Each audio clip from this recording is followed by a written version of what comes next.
Então Faraó dirá dos filhos de Israel: estão desorientados na terra, o deserto os encerrou. Endurecerei o coração de Faraó para que os persiga, e serei glorificado em Faraó e em todo o seu exército. E saberão os egípcios que eu sou o Senhor. Eles assim o fizeram. Sendo, pois, anunciado ao rei do Egito que o povo fugia, mudou-se o coração de Faraó e dos seus oficiais contra o povo e disseram: que é isto que fizemos, permitindo que Israel nos deixasse de servir? E aprontou Faraó o seu carro e tomou consigo o seu povo. E tomou também 600 carros escolhidos e todos os carros do Egito com capitães sobre todos eles. Porque o Senhor endureceu o coração de Faraó, rei do Egito, para que perseguisse os filhos de Israel. Porém, os filhos de Israel saíram afoitamente. Perseguiram-nos os egípcios, todos os cavalos e carros de Faraó, e os seus cavalarianos, e o seu exército, e os alcançaram acampados junto ao mar, perto de Pi-Airote, defronte de Baal-Zefon. E chegando o Faraó, os filhos de Israel levantaram os olhos, e eis que os egípcios vinham atrás deles, e temeram muito. Então os filhos de Israel clamaram ao Senhor, disseram a Moisés: será por não haver sepulcros no Egito que nos tiraste de lá, para que morramos neste deserto? Por que nos trataste assim, fazendo-nos sair do Egito? Não é isto o que te dissemos no Egito: deixa-nos em paz, deixa-nos para que sirvamos os egípcios, pois melhor nos fora servir aos egípcios do que morrermos no deserto.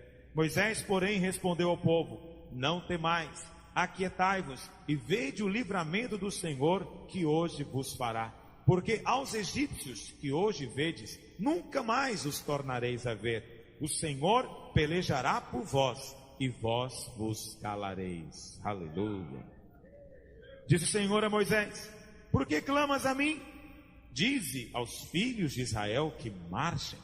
E tu, levanta a tua vara, estende a mão sobre o mar e divide-o, para que os filhos de Israel passem pelo meio do mar em seco. Eis que endurecerei o coração dos egípcios, para que vos sigam e entrem nele. Serei glorificado em Faraó e em todo o seu exército, nos seus carros e nos seus cavaleiros. E os egípcios saberão que eu sou o Senhor, quando for glorificado em Faraó, nos seus carros e nos seus cavalarianos. Então o anjo de Deus, que ia adiante do exército de Israel, olha que interessante, meus irmãos, o anjo de Deus ia adiante do exército. No original é anjo de Jeová, ou anjo de Yahvé. Esse anjo se retirou e passou para trás deles. Também a coluna de nuvem se retirou de diante deles e se pôs atrás deles. E ia entre o campo dos egípcios e o campo de Israel. A nuvem era escuridade para aqueles, e para este esclarecia a noite, de maneira que em toda a noite este e aqueles não puderam aproximar-se. Então Moisés estendeu a mão sobre o mar, e o Senhor, por um forte vento oriental que soprou toda aquela noite, fez retirar-se o mar, que se tornou terra seca, e as águas foram divididas. Os filhos de Israel entraram pelo meio do mar em seco, e as águas lhes foram qual muro à sua direita e à sua esquerda.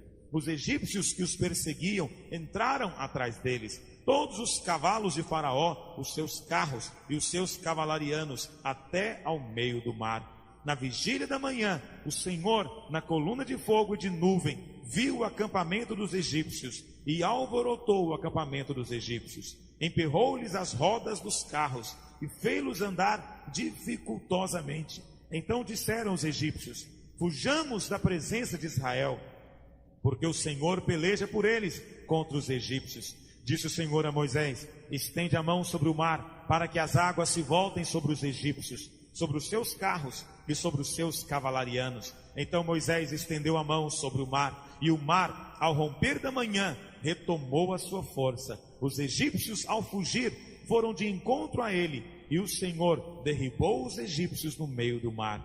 E voltando as águas, cobriram os carros e os cavalarianos de todo o exército de Faraó, que os haviam seguido no mar. nem ainda um deles ficou. Mas os filhos de Israel caminharam a pé enxuto pelo meio do mar, e as águas lhes eram quais muros, à sua direita e à sua esquerda. Assim o Senhor livrou Israel naquele dia da mão dos egípcios. Israel viu os egípcios mortos na praia do mar. E viu Israel o grande poder que o Senhor exercitara contra os egípcios. E o povo temeu ao Senhor e confiaram no Senhor e em Moisés, seu servo. Feche seus olhos por um instante. Espírito Santo de Deus, clamamos ao Senhor nessa manhã. Abre-nos os olhos, dá-nos revelação, entendimento, compreensão espiritual da tua palavra. Ó Espírito Santo de Deus, seja ela luz para o nosso caminho, seja ela, ó Deus, rocha sobre a qual estamos edificados. Ó Deus, seja a tua palavra, ó Senhor Deus, esclarecimento e direção. Senhor, queremos, ó Deus, ver a eficácia da tua palavra para mudar as nossas vidas. Muda, Senhor, relacionamentos, muda, Senhor, trabalhos, muda, Senhor, posicionamentos, muda, Senhor, atitudes mentais, muda, Senhor, posturas nessa manhã. Que a tua palavra, como água, possa nos purificar, nos livrar de toda a compreensão natural e humana. Que a tua revelação e o nosso Espírito, ó Deus, seja fogo, seja explosivo, seja poder do Senhor nos impulsionando para caminhar e para termos vitória, em nome do Senhor Jesus.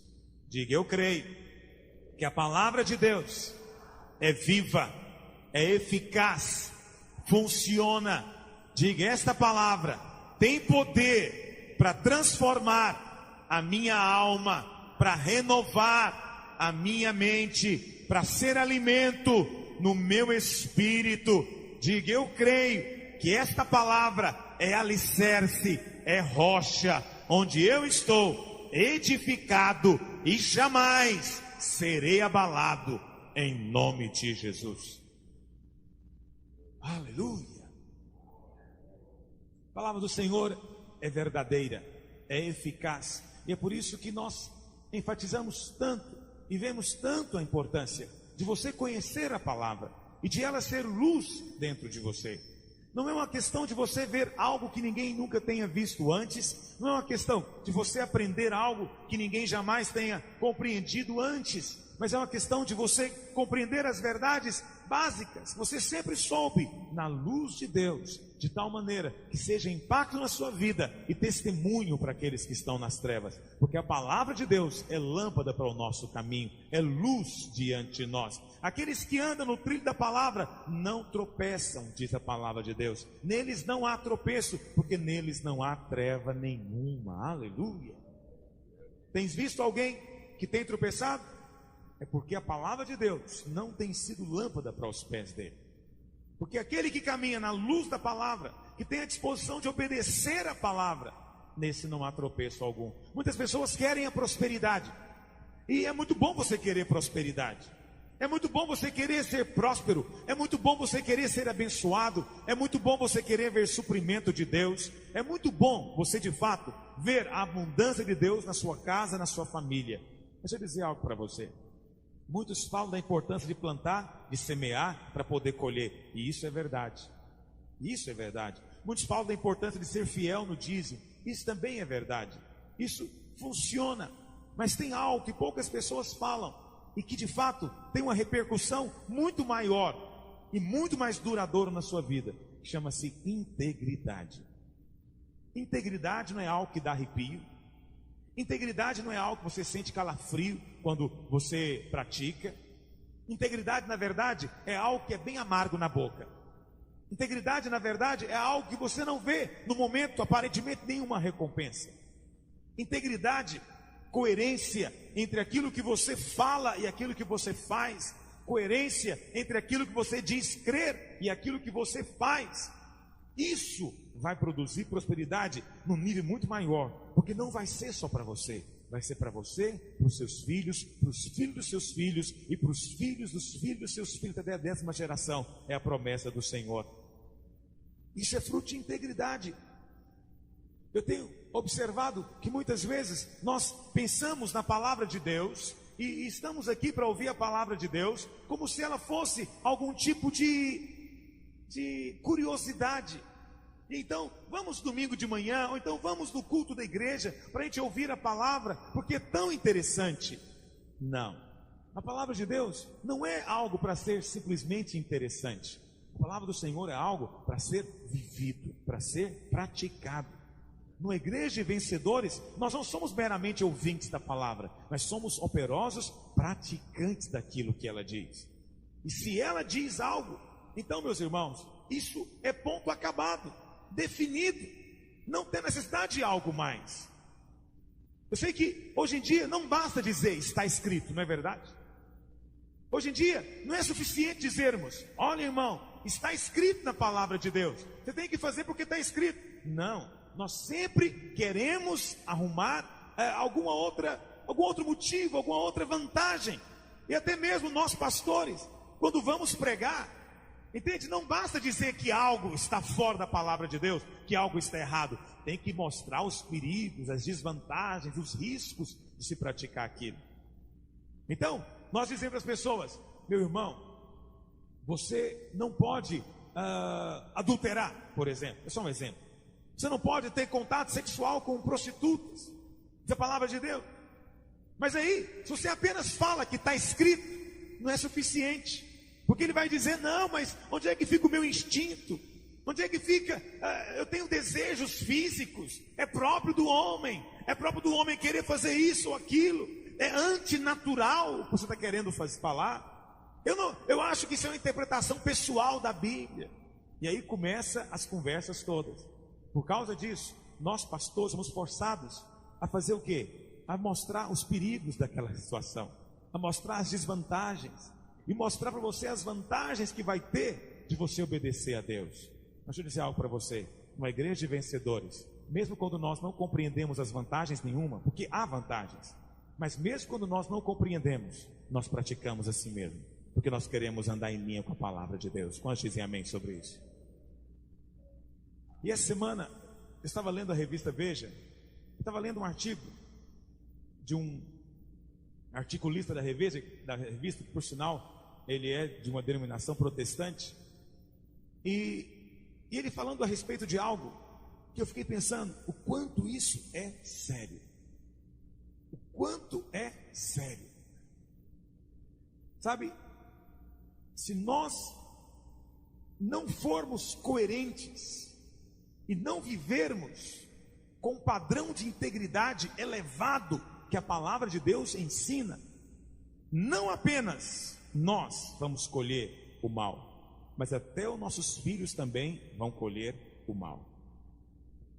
E lá nesse artigo ele contava a respeito de um amigo dele, que um dia resolveu, num momento qualquer lá de loucura, ter um contato sexual com a cunhada, e aquilo tornou-se público. E ele veio a sofrer as consequências com a esposa por fim o perdoou. E ele falando, a esposa perdoou, mas o que adiantou? Para o resto da vida, aquela pessoa é uma pessoa marcada. Deus perdoa também? Perdoa. Deus também, pelo seu sangue, apaga e esquece? Sim, é verdade. Mas as pessoas lá fora nunca mais vão esquecer. Então ele contando que passaram-se os anos, e ele encontrava pessoas, e falava a respeito daquele José, e todo mundo dizia, José, qual José? Ah, o José é aquele que fez aquilo com a cunhada. Aí passou ainda mais anos, 20 anos depois, quando se falava do José, ei, você lembra do José? Qual José? Aquele que aprontou aquilo com a esposa e a cunhada. Aí depois os filhos vieram, ah, você, quem é você? Ah, eu sou filho do José. Ah, você é filho do José, aquele que aprontou aquilo com a esposa e com a cunhada. Depois vieram os netos. Ah, você é neto de quem? Ah, eu sou filho do fulano, que é filho do Beltrano, José. Ah, aquele que aprontou com a esposa e com a cunhada. Nunca mais acaba. A nódoa vai ficar lá para sempre. Incrível isso. Não é que diante de Deus não haja perdão. Diante de Deus há. Mas diante do mundo, a punição é muito mais longa e muito mais severa do que uma punição no presídio. Do que a punição no presídio. Isso é um fato. Por isso, meu querido, o maior patrimônio que nós podemos ter chama-se integridade. Integridade. Outro dia, um dos nossos obreiros novos estava me perguntando, um conselho para eu dar para ele. Eu fiquei pensando, meu Deus, que conselho que eu vou dar para esse rapaz? E eu fiquei pensando depois, que eu acho que o conselho maior que se pode dar para alguém é: seja inteiro, seja íntegro. Em toda a sua vida, seja coerente. Isso vai ser bênção para os seus ossos, vai ser saúde para você, vai ser prosperidade para você. Deus vai se encarregar de abençoar você, e as pessoas vão ter respeito por você, vão ter respeito por você, vão respeitar você. E eu pago um financiamento de um apartamento, e eu pago direto da construtora, e financiou vários anos para mim, e eu estou pagando. E outro dia, eu sempre quando eu vou lá, ele se abre um pouquinho mais para mim.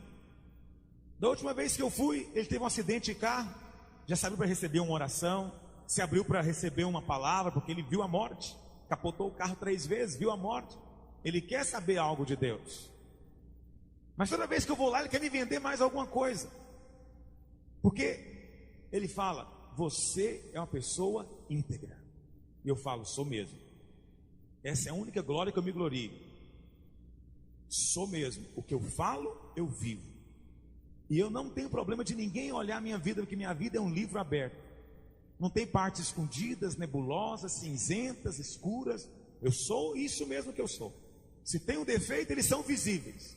O Marcelo conhece meus defeitos. Se ele me ama, ama com defeito e tudo, porque ele sabe. Mas também ele sabe o que eu sou. Não tem surpresa para ele. Sou muito previsível. Entende? Quando tem algo errado, ele já sabe, vai dar boró.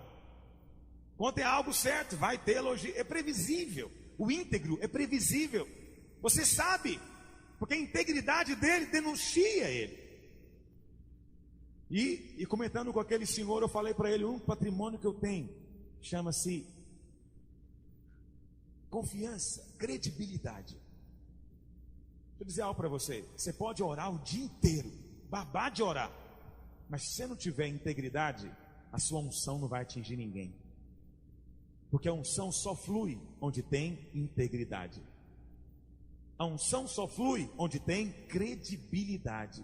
Onde não há credibilidade, ela não flui. Ela não flui. Por isso, não venha para simplesmente aprender uma palavra interessante em nossas reuniões. Venha com o propósito de praticá-la vivamente e dizer: eu vou ser um pequeno Jesus sobre a terra. É interessante que a palavra cristão, apesar de terminar com ão em português, quando ela foi primeiramente usada com relação aos crentes, a palavra cristão significa um cristão em miniatura, um crente, um Cristo em miniatura, um pequeno Cristo. Quando as pessoas falavam para os outros que eram cristãos, no começo era zombaria. É como se dissesse hoje: ô Cristinho, você é um pequeno Cristo. Elas achavam que estavam zombando, mas os crentes, quando ouviam aquilo, se alegravam, dizendo: eu me sinto honrado de alguém dizer que eu pareço com Jesus. Me sinto honrado de alguém olhar para mim e dizer: você parece com Jesus. Mas é assim que tem que ser, meu querido. Sabe, a integridade vai ser prosperidade na sua vida, na sua e na dos seus filhos também. Assim como a falta dela vai ser maldição na sua e dos seus filhos também. Agora, a bênção está diante de nós. Nós temos condição de praticar a palavra de Deus, porque o Espírito Santo habita dentro de nós e nos capacita para isso. Nós temos condição de fazer isso. Nós podemos ser uma igreja assim. Podemos ser uma igreja que impacta o mundo. Sabe, não só uma igreja que canta corinhos modernos, não só uma igreja que veste roupas modernas, não só uma igreja que não é legalista, uma igreja que é aberta, uma igreja que não coloca fardo nas costas de ninguém. Isso é muito bom.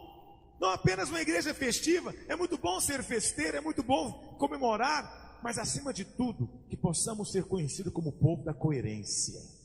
Não, aquele povo lá é duro, mas eles vivem o que eles falam. O que eles falam, eles vivem. Não tem vida dupla. O que eles falam, eles vivem. Não tem que ninguém ficar vigiando, porque aqui ninguém vigia ninguém. Não tem que ninguém ficar patrulhando ninguém, porque aqui ninguém policia ninguém. Mas é você e Deus. Eu não sei quanto a você, mas eu quero ser cristão. É um projeto de vida para mim. Eu quero ser um cristão. Eu quero ter a honra de poder chegar em algum lugar e poder dizer: é isso que eu sou cristão. Essa semana fui tirar uma foto com a minha família e foi interessante que a mulher queria saber minha profissão. É um problema quando alguém pergunta minha profissão.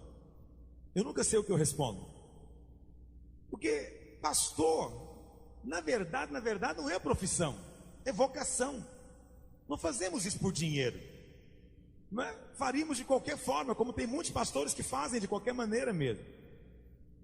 Eu falei para ela: o que você acha que eu faço? Eu sempre respondo com a pergunta. E eu achei interessante a resposta que ela deu. Ela falou: você me inspira a algo muito limpo. Eu pensei comigo: eita, pelo menos o desodorante está funcionando, né? Quer dizer, fisicamente. E ela falou: não sei o que você faz, mas você me inspira limpeza.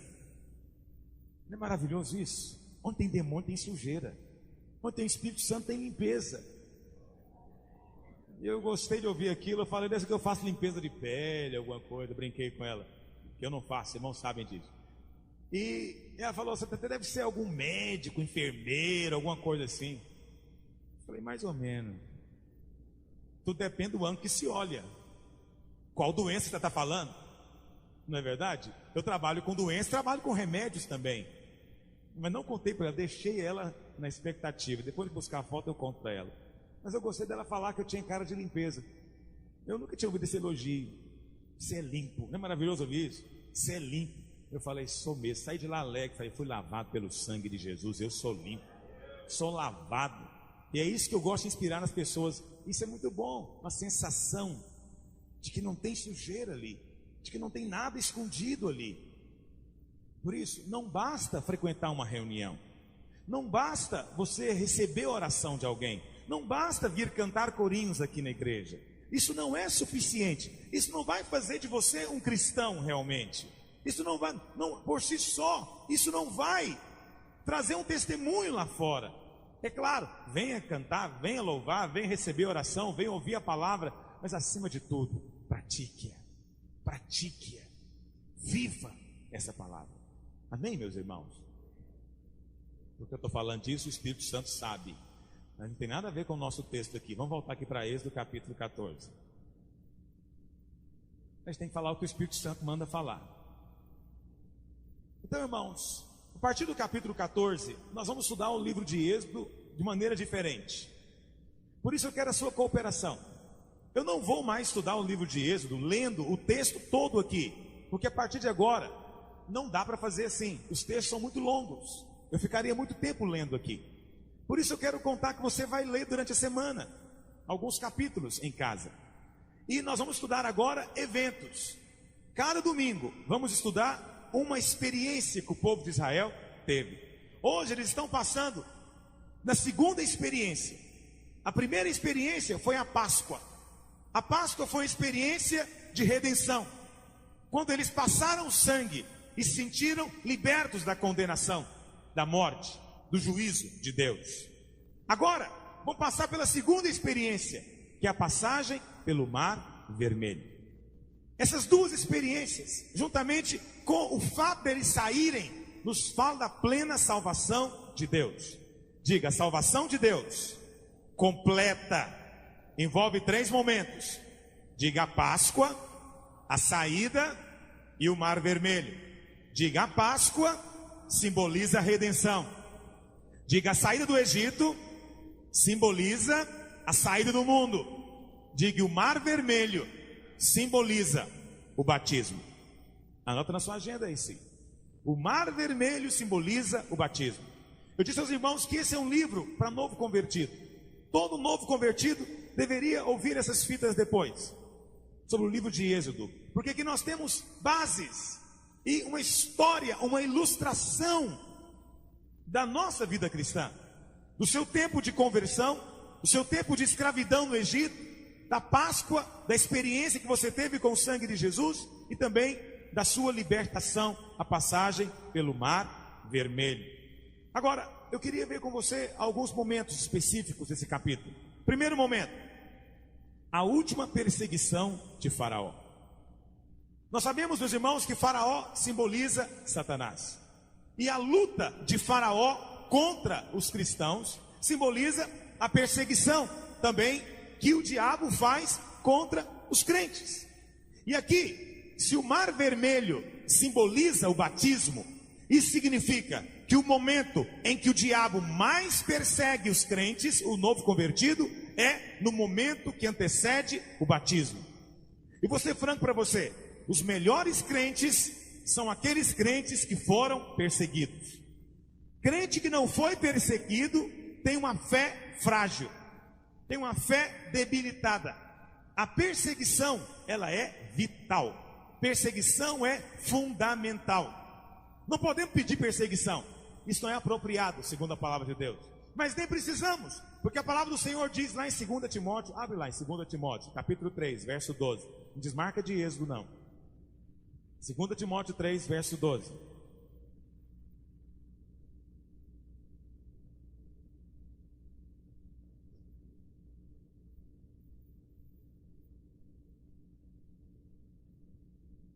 Vamos ler juntos? É um versículo que é a promessa que você não vai encontrar nas caixinhas de promessa. Mas é uma promessa. E é uma promessa que não falha. Vamos ler junto? Ora, todos quantos querem viver piedosamente em Cristo Jesus. Agora você vai ler com seu vizinho, porque talvez ele não achou referência ainda. Esse versículo é uma promessa, sublinha ela. Vamos ler juntos? Vamos lá? Lê forte agora, vamos lá? Ora, todos quantos querem viver piedosamente em Cristo Jesus serão o quê? Isso é uma promessa, é um fato espiritual. Todos aqueles que quiserem ser coerentes vão ser perseguidos. Se você quiser ser coerente, você vai ser perseguido. Todo mundo que quiser ser íntegro, andar em integridade, ele vai se chocar com o mundo que vem contra ele. Não adianta, é inevitável. Agora, há muitos tipos e muitos níveis de perseguição. Mas Jesus disse lá em Mateus capítulo 5, verso 10: bem-aventurados os perseguidos por causa da justiça, porque deles é o quê? O reino dos céus. Bem-aventurados os perseguidos por causa da justiça, porque deles é o reino dos céus. Não adianta, meus irmãos, se nós quisermos e formos viver o cristianismo bíblico, é natural que o diabo vá nos perseguir. E essa perseguição, ela tem de começar na época do batismo. Quando você fala, eu quero batizar, a situação vai ficar ruim para o seu lado. Veja, muitos irmãos vêm para a reunião, vão ao encontro, erguem a mão e falam, não, eu quero Jesus. Eu quero Jesus. E ele se sente bem, e todo mundo fala para ele, até elogia. Os parentes até elogiam, falam, muito bem, você está buscando uma religião, muito bem, você está querendo Jesus, isso mesmo, é assim que se faz. E ele fica alegre, vem para a reunião. Um belo dia, nós falamos, agora tem que batizar. Aí a primeira reação dele qual que é? Ele já assusta, não é verdade? Porque eu descobri uma coisa, erguer a mão na reunião é uma coisa, mas quando ele fala, eu quero batizar, é outra coisa. É outra coisa. E na hora que a pessoa fala, eu quero batizar, meu querido, aquele pai, aquela mãe, aquele tio, aquele primo, aqueles amigos, que estava achando até bonitinho ele vir no culto, de repente fala, o quê? Vai batizar? Que absurdo, vai virar crente, vai mudar de religião. E aí a situação fica complicada para o lado dele. Por isso o batismo é um sinal de que alguém quer seguir a Jesus. Ninguém pode dizer que quer seguir a Jesus e dizer, não quero batizar. Ninguém pode dizer que quer ser discípulo de Jesus e dizer, não quero batizar. Porque o batismo é o que confronta o diabo. O diabo não se importa de você pegar o cordeiro, comê-lo com ervas amargas, passar o sangue na porta pelo lado de fora. Ele não se importa de você fazer a Páscoa, desde que no outro dia você fale, vou continuar no Egito. Mas na hora que você fala, vamos embora daqui, vamos passar o Mar Vermelho, vamos passar as águas do batismo, Faraó vai atrás, ele não vai aceitar. A situação fica complicada. E pode observar, é sempre assim. Receber oração é até uma coisa bonita. Eu me lembro, algum tempo atrás, eu vi na televisão um entrevistador entrevistando uma pessoa que dizia que estava indo numa igreja evangélica. E ele perguntou para ela: escuta, você virou crente ou não? E ela falou: não, eu vou lá na igreja para receber oração. E quando as irmãs oram, ela dizia: eu sinto tanta paz. Artista. Mas ela falou: mas eu não sou crente. É o que acontece. Vir para a igreja receber oração não leva ninguém para o céu. Vir para a igreja sentir um alívio, um descanso, não vai garantir você vida eterna. Vir para a igreja e gostar do louvor, sentir arrepio no louvor, até chorar quando o pastor prega, não resolve. Isso o diabo deixa e até acha interessante, até fala: não, faça isso mesmo. Mas o grande sinal vai ser: agora eu quero batizar. Na hora que você falar isso, vai ser perseguido. Perseguição é importante. Vou ser franco para os irmãos. Enquanto meditava nesse texto para pregar para os irmãos, veio ao meu coração tão seriamente isso. Ultimamente estamos sendo um pouco perseguidos. Isso é muito ruim. Nossa igreja está ficando na moda. Isso é terrível. E o povo está elogiando: ah, você é da videira. Todo lugar que eu vou, o pessoal fala: ah, você é da videira, você é pastor da videira. Eu falo: sou. Nossa, parabéns. Quando eu ganho parabéns porque eu sou da videira, eu me sinto mal já. Entendeu? Tinha que virar a cara, entortar a boca, fazer muxoxo, entendeu? Sair resmungando. Isso seria o mais apropriado. Mas agora a coisa está invertendo. A coisa está invertendo. Uma pessoa que falou mal de mim, aprontou todas. Encontrei com ela no shopping, ela me tratou, irmão, me abraçou. Falei: ou ela é hipócrita, ou então o diabo está ficando do meu lado. O diabo ficou do meu lado agora, é perigoso. Porque você sabe, o diabo tem duas estratégias. A primeira é ficar do lado de lá jogando pedra no você, e dá porretada, e joga pedra, e joga lama no você, e fala mal de você. E você fica aqui, mas está muito bom, porque você sabe, o diabo está de lá, eu estou daqui. Nós estamos em campos opostos. Ele está fazendo o que é função dele, que é matar, roubar, destruir, mentir, e eu estou do lado de cá. Então tá bom. Agora o ruim é quando ele vê que está funcionando, e ele vem sorrateiramente e coloca-se do meu lado e fala: mas você, igual você não tem não. Ó, pastor igual você, só tem você. Essa igreja é a melhor que tem. Essa igreja é maravilhosa. E você está achando que o diabo está de lá, e está achando que quem está falando aqui é um irmão. Até bate no ombro dele e fala: obrigado, irmão, obrigado. Mas na verdade o diabo está querendo fazer o que com você? Ele está passando a rasteira em você, está derrubando você. A maneira de nós crescermos é pela perseguição. Tem que falar mal da gente. Tem que falar mal, não no sentido de falar mal da nossa conduta, dizer: não, eles roubam, eles mentem. Não, não é isso. Eles têm que falar mal do que nós pregamos. Entende? É interessante que nos últimos domingos, é impressionante, eu acabo de pregar, todo domingo tem alguém que fica chateado com a pregação. Chateado. Não concordo com isso. Desconcordo completamente. Você é radical. Você é muito duro. Você está colocando um fardo, não sei mais o que.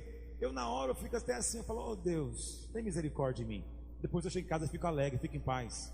Sabe por quê? Porque se eu pregar para os irmãos aqui e os irmãos só rirem, tem algo errado. Alguém tem que fazer cara feia.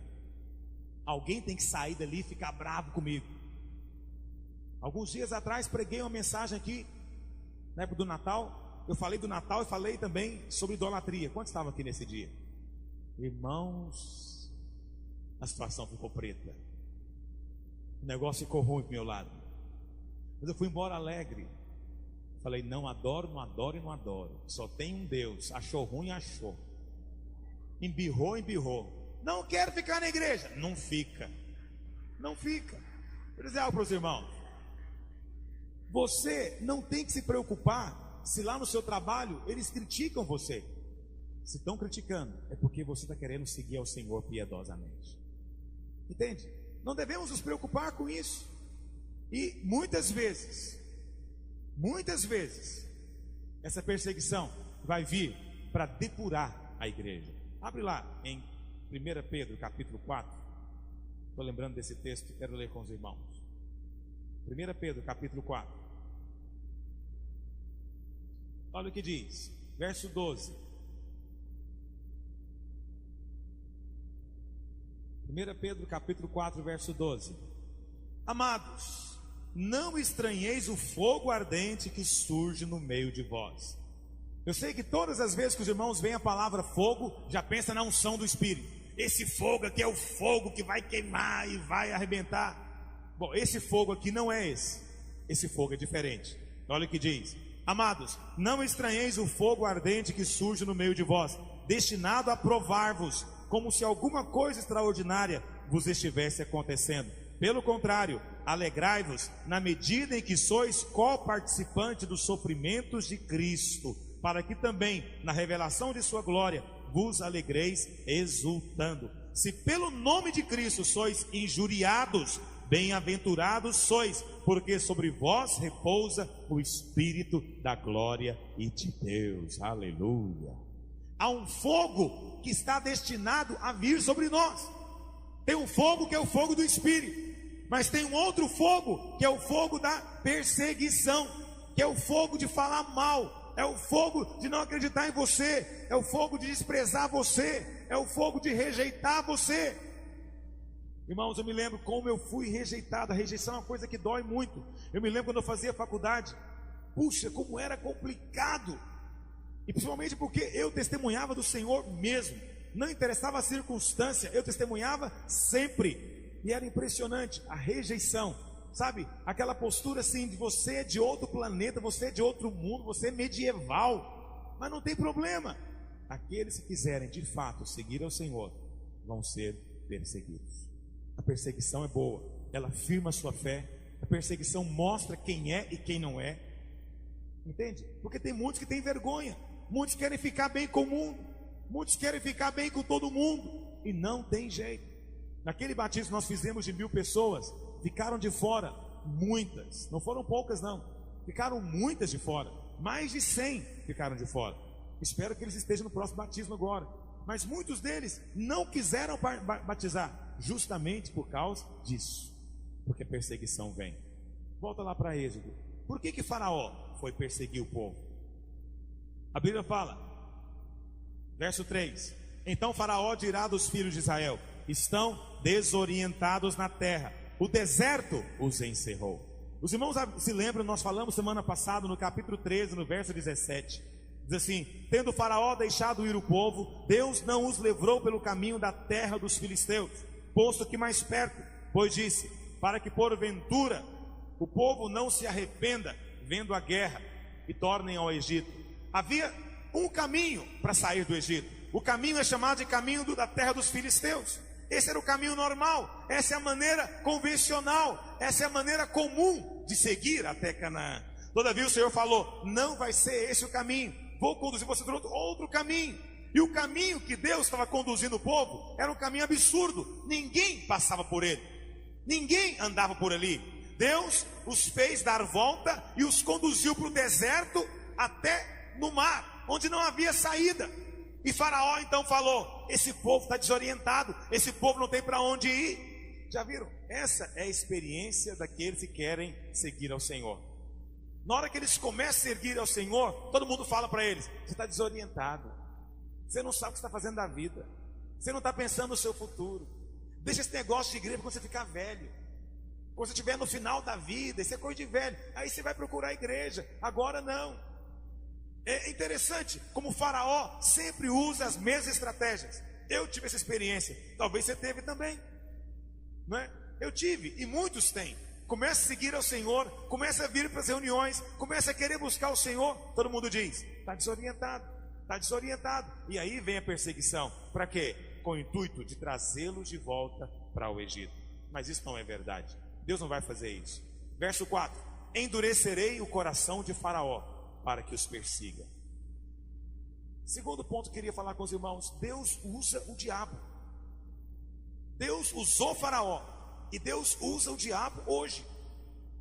Alguém fala: pastor, mas Deus usa o diabo? Deus usa tudo. Tudo coopera para o bem daqueles que amam a Deus. Diga: todas as coisas cooperam para o meu bem, se eu estiver andando segundo o propósito de Deus. Muitos irmãos leem esse versículo incompleto, não é? Só lê a primeira frase: tudo coopera para o bem daqueles que amam a Deus. Mas o versículo não acaba aí. O versículo diz: aqueles que não andam, que são chamados segundo o seu propósito. Aquele que estiver andando em linha com a palavra de Deus, até o que o diabo fizer vai ser usado para o seu bem. E o diabo vai fazer. Por que Deus não destrói o diabo? Todos perguntam isso. Todo mundo, quando se converte, fala: para que tem que ter diabo? Para que eu preciso de ter oposição? Para que eu tenho que ter resistências? Por muitos motivos, muitas razões. Primeiro, Deus usa o diabo para mostrar a sua glória. Deus quer mostrar a sua glória. E Deus então fala para o diabo: pode fazer, faz o melhor que você puder, faz a sua obra, faz a bagunça melhor que tiver ao seu alcance, porque depois que você acabar, eu vou começar. E quando eu fizer, farei obra maior do que esta que você fez. Por isso, está passando por uma situação de perseguição? Faraó tem aprontado na sua vida. Faraó tem agido no seu físico com enfermidade. Faraó tem atacado sua vida financeira com problemas, né? Faraó tem atacado sua vida familiar com lutas. Não interessa a área que o diabo tem agido. Não deveríamos ficar ansiosos, angustiados, preocupados. Puxa, o diabo está agindo, o diabo está fazendo. Será que tem algo errado na minha vida? Não, meus irmãos. O diabo não age só na vida de quem está fazendo coisa errada. Aliás, você quer saber uma verdade? Quem está fazendo coisa errada, o diabo deixa ele em paz. Não precisa do diabo fazer nada. Ele mesmo vai cavar o buraco e vai cair nele. É por isso que vê pessoas no mundo que parece que vão tão bem, mas não é verdade isso. Você quer saber de uma coisa? Quanto mais você buscar Deus, é você que o diabo quer perseguir. Você é alguém que ora, então é você que o diabo quer atacar. Você é alguém que está liderando, então é você que o diabo quer resistir. Você é alguém que está no propósito de Deus, na vontade de Deus. Você está seguindo o que o Senhor quer para você, então é você que tem que esperar luta e resistência. Mas muitos ficam acusados. Fala: pastor, você que está vendo de errado comigo? Às vezes não tem nada de errado, às vezes é porque está certo. Você entende o que eu estou dizendo? Às vezes é porque está certo. E eu fico muito preocupado quando o diabo não está fazendo nada. Quando nada está acontecendo, eu fico preocupado. Entende? Não é que tem que haver tribulação. Às vezes o ataque do diabo não é tribulação, é de muitos tipos. Pode ser perseguição, por exemplo. Mas voltando para cá, Deus tem que usar o diabo para a glória dele. A Bíblia fala no capítulo 9, vai lá para o capítulo 9, verso 16. Êxodo 9, 16. Olha o que Deus fala para Faraó: mas deveras, para isso te hei mantido, a fim de mostrar-te o meu poder, e para que seja o meu nome anunciado aonde? Para que Deus manteve Faraó então, meus irmãos? Para mostrar o poder e para que o nome dele fosse anunciado. Para que Deus hoje mantém o diabo também? Porque vai chegar o dia que, assim como Faraó foi removido, Satanás também será removido. Ele será lançado, a Bíblia fala, com todos os seus demônios no lago de fogo e enxofre. Ele vai ser totalmente colocado à parte. Isso vai acontecer um dia, vai ser eliminado. Mas hoje ainda não foi. Ele continua agindo. Por que Deus deixa ele agir? Aqui está uma resposta. Não vou dar todas, porque o assunto não é esse. Mas aqui está uma resposta. Através das obras do diabo, Deus pode mostrar o seu poder. Através daquilo que o diabo tem feito, é a chance de você conhecer aquilo que Deus pode fazer. Mas muitos ficam desanimados. Muitos param no meio do caminho. Entende? Não importa qual a dificuldade você está passando, há um Deus que é maior do que ela. Deus é maior do que toda circunstância. Nossa irmã Cleide está passando por uma luta, está enferma, passou por uma cirurgia esses dias. Muitas vezes nessa circunstância, não sei se é o caso dela, mas muitos ficam angustiados. Por quê? Por que essa dificuldade? Eu lidero na igreja, tenho uma vida íntegra, não tem nada de brecha na minha vida, e agora eu estou aqui deitado nesse hospital, passando por essa tribulação, essa enfermidade. E então muitos, ficam amargurados com Deus, muitos se fecham para Deus, muitos depois não querem mais servir ao Senhor. Deixa eu dizer algo para você: Deus usa o diabo para que você possa conhecê-lo melhor. A irmã Cleide vai conhecer a Deus de uma maneira como ainda não conheci. E a maioria dos irmãos não conheceu ainda. Ela vai conhecer o milagre de Deus de uma maneira muito maior do que você já conheceu. porque você não passa pela luta que ela está passando. Pastor, por que Deus escolhe uns para isso? Porque nós precisamos de ter irmãos para sustentar o testemunho de Deus em todas as áreas. Nós precisamos de ter irmãos que venham aqui testemunhar de todos os aspectos. Entende?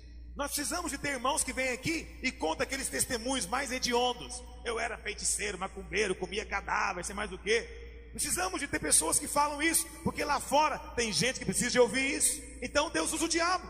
Deus fala para o diabo: faz, apronta com esse rapaz o máximo que você puder. Depois eu vou restaurar ele. E quando eu restaurar ele, eu tenho testemunho. E o meu nome vai ser anunciado na terra inteira. Isso acontece ou não, meus irmãos? Acontece. Não fique pensando que tem gente que é duro demais. Ninguém era mais duro do que Paulo. Paulo de Tarso era duro. E depois ele foi levantado e as nações puderam ouvir de Deus através dele. Eu vou dizer algo para você. A mesma coisa acontece. Precisamos também de ter irmãos na igreja que não tem testemunho nenhum para contar. Eu nunca fiz nada, é o meu caso, eu sempre falo, meu testemunho é do não. Eu nunca fiz nada, nunca usei droga, nunca fiz isso, nunca fiz aquilo, nunca fiz nada. Sempre fui crente. Preciso ter testemunho também para alguém dizer: bom, é possível viver assim. É possível separar-se para Deus. Deus precisa de todo tipo de coisa dentro da igreja, para que através da igreja, diz Efésios 3:10, a multiforme sabedoria de Deus seja manifesta dos principados e potestades. Amém? Então, aproveita a circunstância que você está passando e fala para o Senhor: Deus, eu quero testemunhar no meio da congregação o teu milagre na minha vida. Quando o diabo fizer algo para você, diz Tiago: alegre-se, alegre-se. Vai ser oportunidade, é sinal de que Deus está querendo agir na sua vida. Alguém fala: pastor, não consigo fazer isso, está além da minha capacidade. Parece um conselho meio louco, mas alegre-se, alegre-se. Entende? Talvez naquele dia, quando Deus estava conduzindo o povo de Israel, Deus os levou lá para a beira do mar, no meio do deserto. E eles disseram: é para isso que nós viemos para a igreja? Não é assim que eles falam aqui? Verso 11, 12. Verso 12: não é isso que te dissemos? Deixa a gente lá fora no Egito. É para isso que eu virei crente? É para isso, pastor, que eu virei crente? Meu marido me largou, meus filhos querem saber de mim, eu estou doente, perdi meu emprego porque lá não pode ter crente. É para isso que eu virei? É para isso que eu estou aqui, para servir a Deus? Estou aqui nessa emboscada, não tem saída para mim, não sei o que eu faço da vida. Talvez essa é a história de muitas pessoas aqui dentro, e talvez estão hoje mesmo questionando isso. De que vale? De que adianta servir a Deus? De fato, foi Deus que levou o povo para o meio do mar. Foi Deus que o levou para aquela praia, no meio daquele deserto. De um lado, o faraó perseguindo furiosamente, mostrando a sua cara. Do outro lado, o mar. O mar nos fala de impossibilidade, é algo grande demais. O que fazer nessa circunstância? É nessa hora que você vai conhecer o poder e o milagre de Deus. Tem ocorrido isso na sua vida? Não desista. Coloque os seus pés sobre as águas, o mar vai se abrir. E se o mar não se abrir, como diz o cântico, nós iremos andar por sobre as águas em nome do Senhor Jesus. Mas se você disser: eu sou fiel a Deus, e eu vou entrar nas águas dessa circunstância, e o Senhor me conduzirá até do outro lado, e quando eu estiver lá, eu vou cantar um cântico novo ao Senhor, e vou testemunhar do seu poder onde eu estiver. Se você fizer isso, Deus vai honrar você. Eu não sei que luta tem havido na sua vida nesses dias, mas o Senhor te conduziu até lá, o Senhor que te trouxe até lá. E aqui está, terceiro ponto. A Bíblia fala que o anjo do Senhor ia adiante dos filhos de Israel, diz a palavra de Deus. O anjo do Senhor ia, e também a coluna da nuvem. E a coluna da nuvem era fogo e era também trevas. Quando o faraó veio para perseguir Israel, a Bíblia fala que o anjo que estava lá na frente passou para trás. Para quê? Para proteger. E a coluna de nuvem também passou para trás. E de tal maneira que de um lado estava faraó, do outro lado estava o povo de Israel.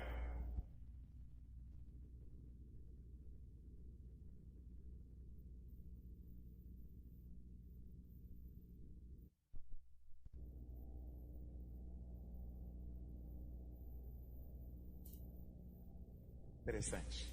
A mesma experiência, para uns é trevas, para outros é luz. Para quem que é luz? Para aqueles que são guiados pelo anjo do Senhor. Se você é alguém que se humilha e fala: Deus me guia, envia o teu anjo que ele me guie. Se você fala, Deus, eu quero seguir a tua nuvem para onde é que ela for, isso vai ser luz para você. Onde você for, a luz de Deus vai estar guiando você. Mas aqueles que estão atrás e que querem perseguir você, para eles vai ser trevas. Você quer saber se alguém está em trevas ou não? Vê a maneira como ele trata o povo de Deus. Quer saber se alguém está em trevas ou não? Vê qual que é a postura em relação ao povo de Deus, ao Israel de Deus. Se a postura deles é de perseguir, eles estão em trevas. Se a postura deles é de tentar de alguma maneira atingir, para eles é trevas. Deixa eu dizer algo para você. Você é o Israel de Deus hoje. Não interessa quem está querendo tocar em você, ele não poderá tocar em você, porque o anjo do Senhor vai estar entre você e ele. O anjo do Senhor vai estar entre você e ele. Eu nunca tive uma experiência, pelo menos não me lembro, de algum endemoniado tentar me agredir fisicamente. Nunca tive essa experiência. Mas muitas pessoas tiveram experiência de pessoas possessas tentarem agredi-las e encontrarem na frente como que uma parede que as impedisse de tocar. Sabe por quê? Era o anjo do Senhor que estava ali. Eu tive o privilégio de conhecer uma garotinha de 10 anos de idade. 10 anos de idade. E aconteceu que aquela menina de 10 anos de idade, pequenininha, uma pessoa ficou possessa numa reunião. Nós éramos pastor ainda lá na Fama. Ficou possessa na reunião e era um homem grande. E os irmãos todos foram procurar um telefone para ligar para um pastor, um discipulador, alguém, supervisor, para ir lá orar com aquela pessoa. E aquela menina de 10 anos falou: eu vou orar com ele. E ela foi, meus irmãos.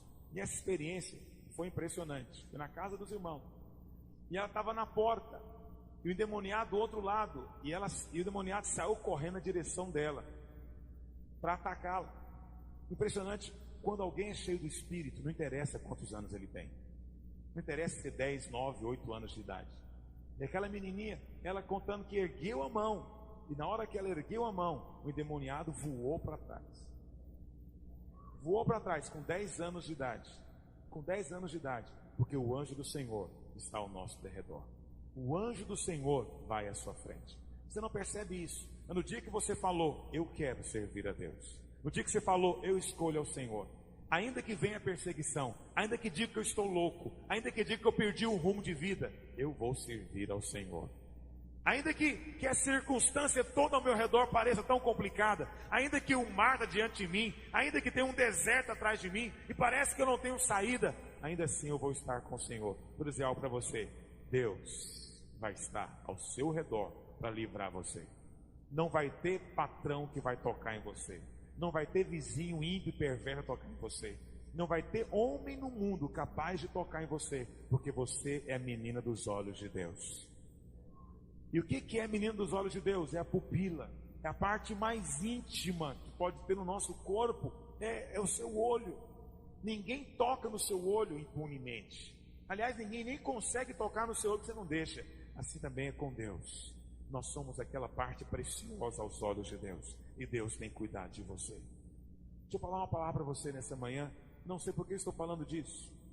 Nem é meu costume falar isso pela manhã.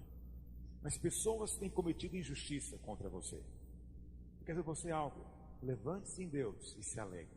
Porque Deus, o próprio Deus, vai executar a justiça por você.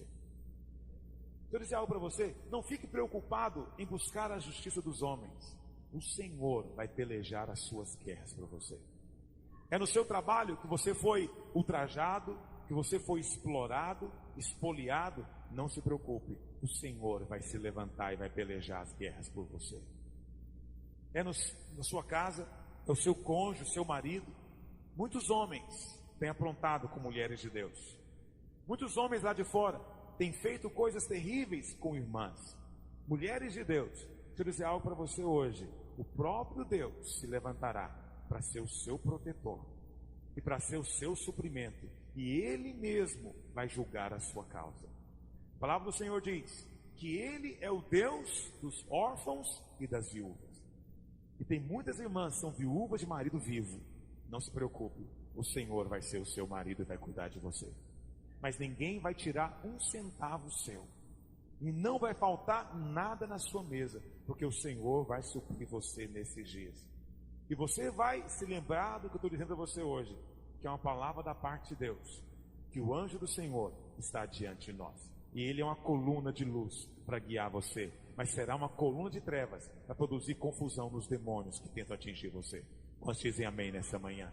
Eu creio na promessa de Deus, creio na palavra de Deus, e creio que nós hoje somos o Israel de Deus. Amém, meus irmãos?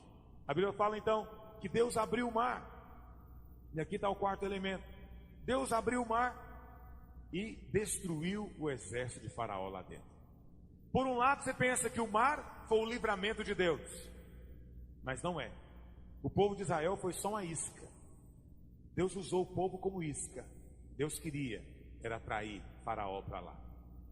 Deus queria que Faraó fosse atrás e entrasse no mar. O mar não era para o povo. O povo não precisava de passar ali pelo mar, no certo sentido. Mas Faraó precisava de ser sepultado no mar. Deixa eu dizer algo para você. Todos nós temos que ter uma experiência crucial nas nossas vidas. É o dia em que nós sabemos que as cadeias do diabo foram quebradas nos nossos pés, que os nossos grilhões foram todos arrebentados, e o Senhor nos deu verdadeira libertação, nos deu verdadeira provisão. Você tem que ter essa experiência, e tem que ser real para você. Não é uma questão de emoção, nem de sentimento, é uma questão de fé, de saber. Eu sei que hoje os meus pés estão livres, eu sei que hoje o meu caminhar está liberado, e o diabo não pode tocar em mim. Amém, meus irmãos? Você teve essa experiência? Teve esse marco na sua vida? A Bíblia fala que o mar vermelho foi destruição para Faraó, mas para nós os crentes, o mar vermelho é um tipo do batismo. Vai lá para 1 Coríntios capítulo 10. 1 Coríntios capítulo 10 explica o que significou essa experiência. Vai para lá.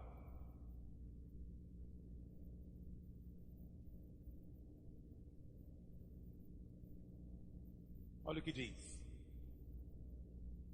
1 Coríntios capítulo 10.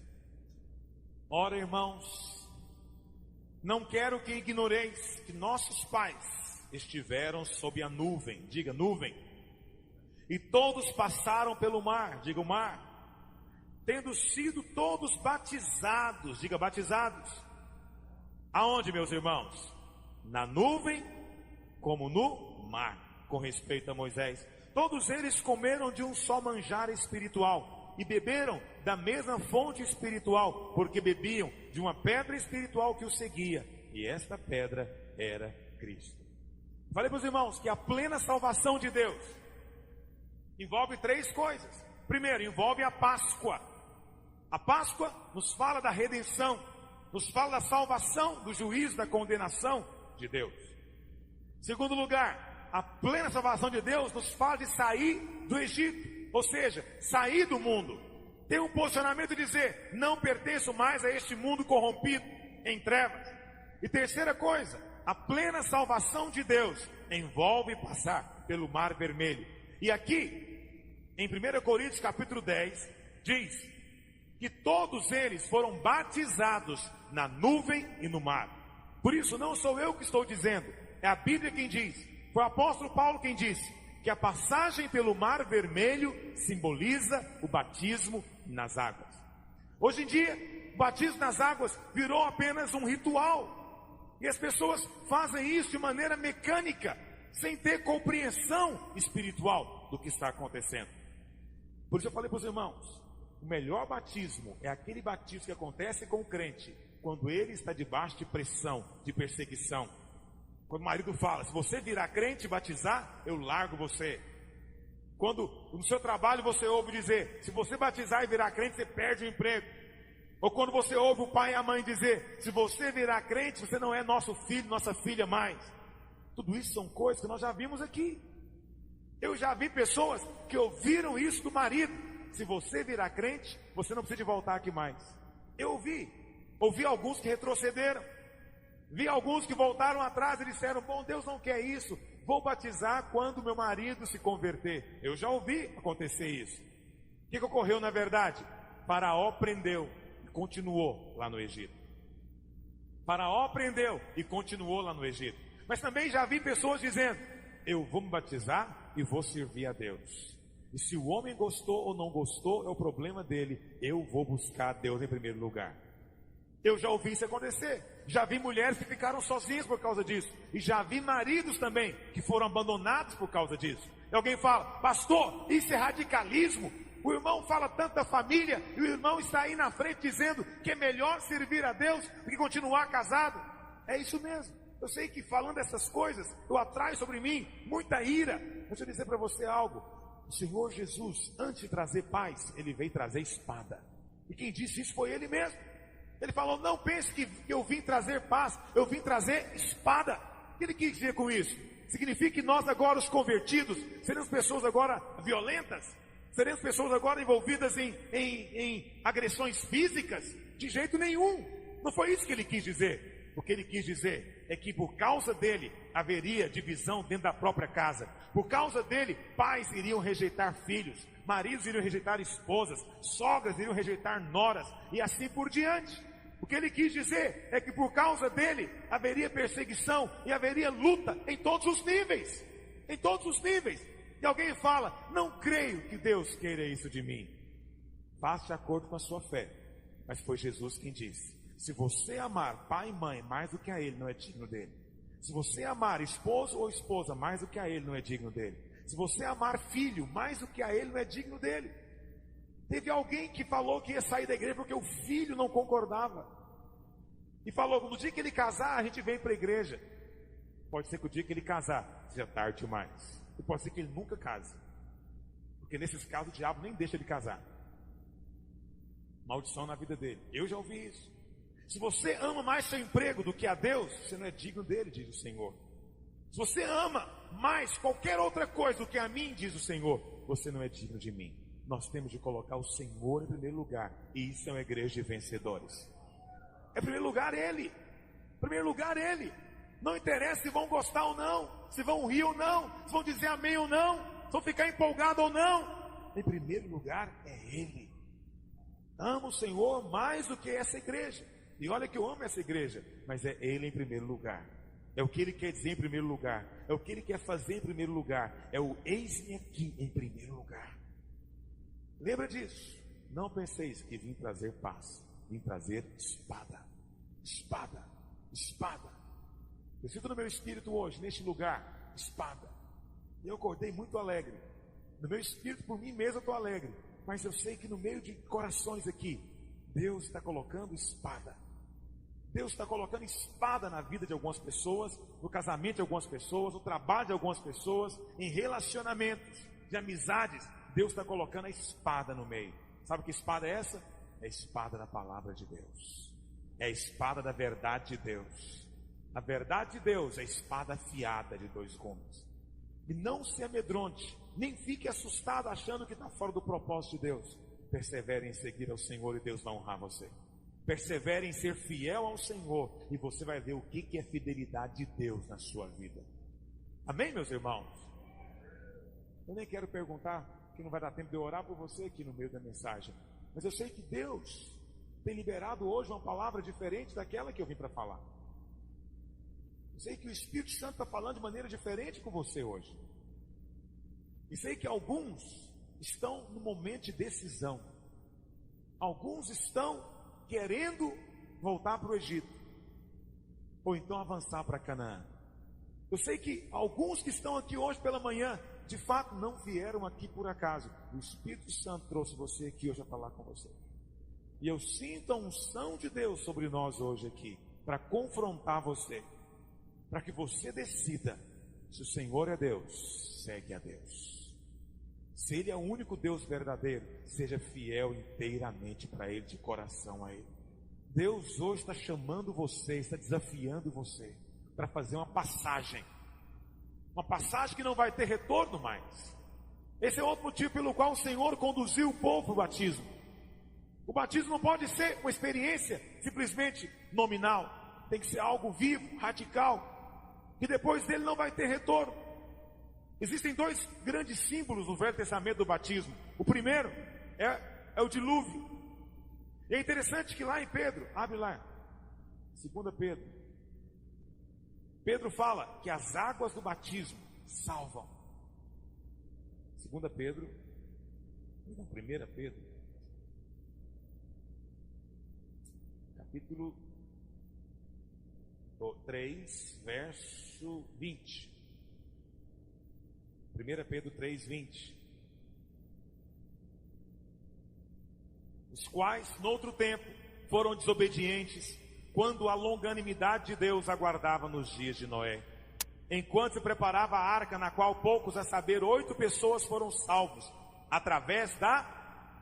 foram salvos através de quê, meus irmãos? A água salva, a qual, figurando o quê? Figurando, o dilúvio figurava o quê?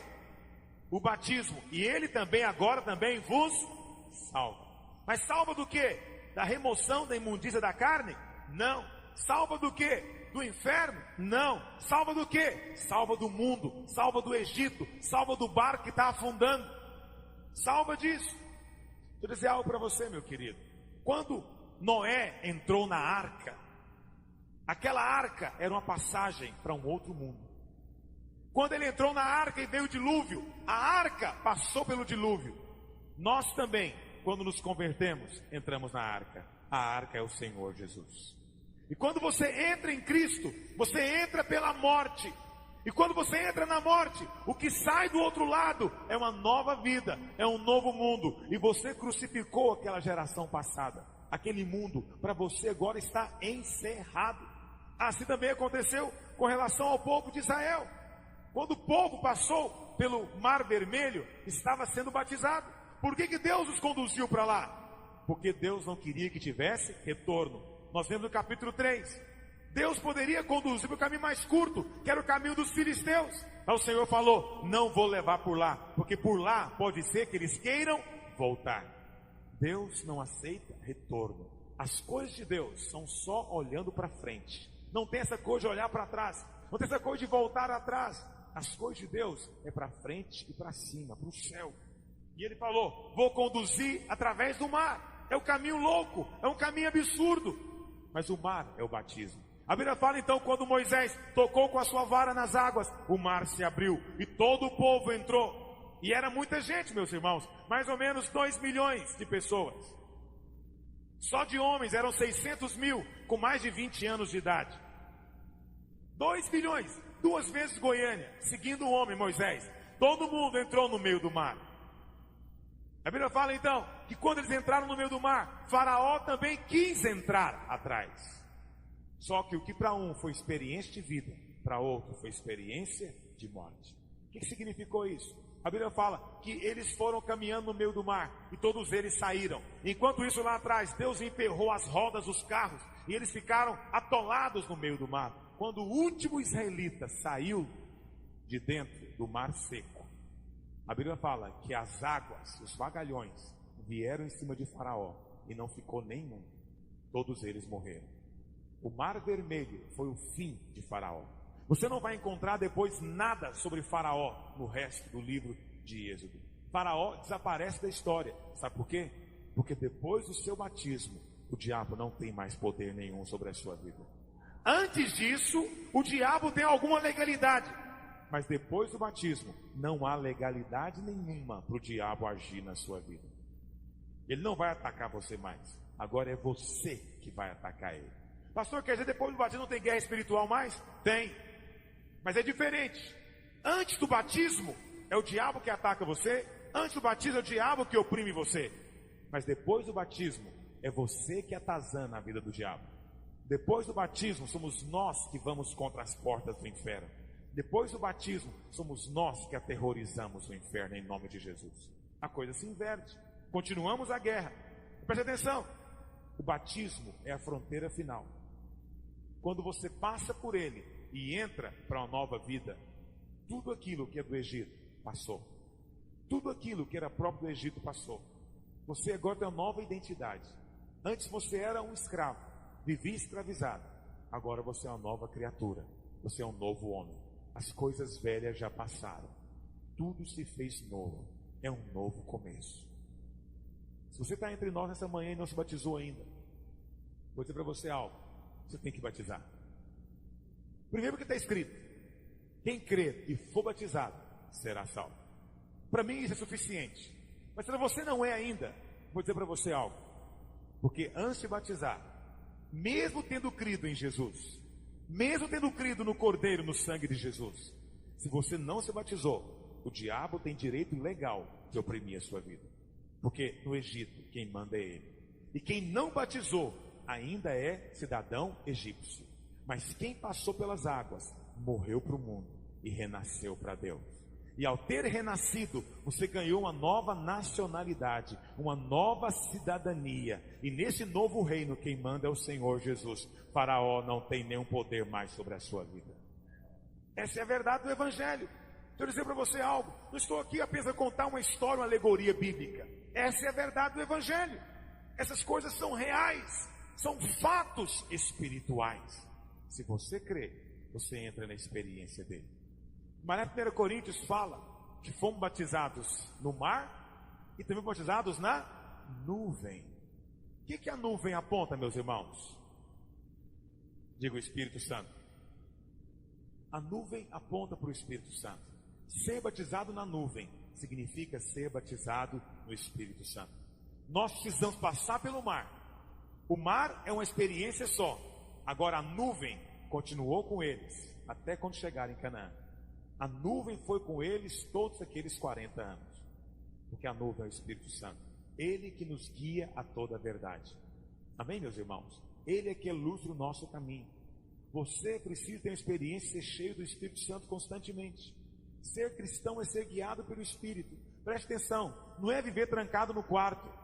Não é viver orando no quarto o dia inteiro. Não é isso que é ser cristão. Ser cristão não é viver de jejum o resto da vida também não. Você vai ter uma vida normal, você vai andar, passear, vai trabalhar, vai estudar, vai ter uma vida normal. Mas tudo que você faz sentindo o Espírito Santo dentro de você. Eu não consigo viver sem sentir o Espírito Santo dentro de mim. Eu não sei como alguém consegue viver sem isso.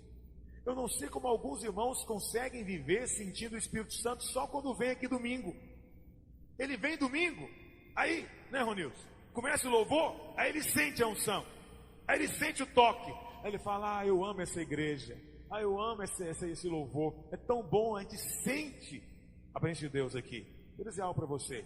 Você tem que sentir ela andando de ônibus, você tem que sentir ela no seu trabalho, tem que sentir ela na sua escola, tem que sentir ela andando de carro no trânsito congestionado. Não interessa aonde, você pode desfrutar da presença de Deus com você. O crente que aprende isso, ele se torna um crente vencedor. Entende? Qual que é o sinal de que eu sei que tem alguma coisa acontecendo? Na hora que eu sinto que parece que o fogo de alguma maneira apagou dentro de mim, e eu não estou sentindo mais nada, e eu parece que ficou insensível. O que eu faço na hora? Eu paro, vou orar, vou jejuar. Deus, o que está acontecendo? Foi alguma coisa que eu fiz, que eu falei, entristeceu, apagou o seu espírito? Sim, porque nós podemos apagar o espírito. Apagamos o espírito como? Quando falamos ou fazemos alguma coisa que o desagrada. Então nós apagamos. Na mesma hora eu vou buscar a Deus. Eu quero sentir o Senhor. Irmãos, é impressionante. Quantas vezes eu tenho andado de carro. Eu não estou fazendo nada de especial. Andando na rua de carro para algum lugar. E no meio do caminho eu começo a sentir o toque de Deus. Começo a buscar a Deus espontaneamente. Quantas vezes já fiz isso? Eu me lembro quando o Senhor me chamou para o ministério. Isso já tem uns 15 anos. Eu fazia faculdade. E eu me lembro como se fosse hoje, como o Senhor gostava de ter comunhão comigo. E Ele mesmo dizia que Ele é que queria ter comunhão comigo. E eu me lembro quantas vezes eu pegava 10 ônibus por dia. 10 ônibus. Eu trabalhava, estudava em 2 períodos. E era uma andação de ônibus lá e para cá. Eu me lembro quantas vezes lá de pé, segurando o ônibus lá em cima. E a unção de Deus vinha e dava um nó na garganta. E eu começava a chorar. Eu lembro que eu dizia: Espírito Santo, aqui não, Senhor. Espera eu chegar em casa. Quantas vezes já falei isso para o Espírito Santo? Quantas vezes sentia que o Senhor estava me esperando em algum lugar? Às vezes estava indo a pé, eu virava uma esquina qualquer. Eu lembro que eu sentia um impacto, como se alguém viesse ao meu encontro. E na hora subia de novo aquilo. E eu sabia que era a presença de Deus acompanhando ali onde eu estava. Eu não consigo entender como tem irmãos que só sentem isso aqui no culto. Não cultiva isso na sua casa. A nuvem não vai com você. Isso me angustia. Se a nuvem não está andando com você, tem algo errado. Se a nuvem só vem aqui na hora da reunião, tem algo errado. A nuvem tem que estar onde você está. Tem hora que ela está na frente, tem hora que ela está atrás. Tem hora que ela guia, tem hora que ela protege. Tem hora que dá direção, tem hora que ela impede que os dardos inflamados cheguem até nós. O crente que aprende a cultivar isso constantemente, ele vai fluir em Deus. Pastor, como é que eu faço isso? Sei lá, meu irmão, compra um som, põe no seu carro, liga a música, canta o dia inteiro. Quando você se lembrar, digam glória a Deus.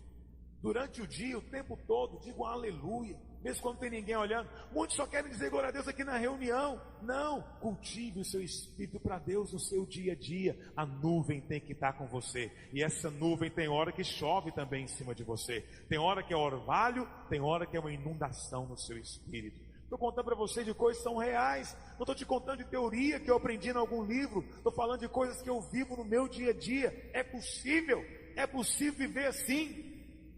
Pastor, eu não dou conta de ficar pensando em Deus o dia inteiro. Então você vai ter que aprender, porque não tem nada melhor do que sentir o coração tocado por Ele o tempo inteiro. Não é bom ser tocado por Deus aqui na reunião? Isso pode ser assim na sua casa também, no seu trabalho, na sua escola. Basta que você, sabe, coisas simples, como apenas dizer o nome dele, dizer, ô Jesus Cristo de Nazaré. Ô Jesus, só fazer isso. Volta ao seu trabalho normal de novo. Não tem que ficar orando. Tem que ficar sentindo. É diferente. Você não tem que exercitar a sua mente, tem que exercitar o seu coração. Se você fizer isso, você vai atrair a nuvem para cima de você. Nós somos fazedores de chuva, meus irmãos. Nós fazemos chover. Onde nós chegamos, a nuvem de Deus chega junto também. Mas o pior é que tem irmão que consegue ficar, ele só sente isso aqui na reunião. E o que é pior, ele nem vem todo domingo na reunião. Aí se ele falta um domingo, foi 2 semanas sem sentir o toque de Deus. Como consegue viver? Eu não sei. Não sei. Não estou falando aqui de emoção. Não me refiro a isso. Eu me refiro que não dá para viver sem sentir o toque de Deus. Não dá para viver se não for sentindo a unção de Deus fluindo. Não interessa onde você está, ou o que esteja fazendo. É maravilhoso a presença de Deus. O toque de Deus. Quantos dizem amém sobre isso? Por fim, a Bíblia fala que o batismo também foi um batismo em Moisés. Foi batizado no mar, foi batizado na nuvem, foi batizado em Moisés. Moisés aqui aponta para Cristo. Nós também fomos imersos no Senhor Jesus. Diga, eu estou em Cristo. Diga, Cristo está em mim. Quando você foi batizado, as águas aqui não eram só água, era também o próprio Senhor Jesus. E você entrou nele. É como a moeda colocada no ácido. Ela se dissolveu e agora faz parte do ácido. Nós também fomos colocados em Cristo, imersos nele, fomos dissolvidos e agora fazemos parte dele. Quem nos vê, não vê apenas a nós, mas vê ele em nós e nos vê dentro dele. Isso também não é mera doutrina, isso é um fato. Você não vê, mas os demônios veem ao seu redor, pode ter certeza. Os demônios veem ao seu redor. Por isso que eles não querem olhar nos seus olhos, pode ter certeza, porque os seus olhos são chamas de fogo, diz a palavra de Deus. Demônios não olham dentro do olho de alguém cheio do Espírito, não olham mesmo, porque não suportam o fogo da presença do Senhor Jesus. Não se ficar de pé, ficar de pé, ficar de pé. Ficar de pé, ficar de pé, ficar de pé, ficar de pé, ficar de pé.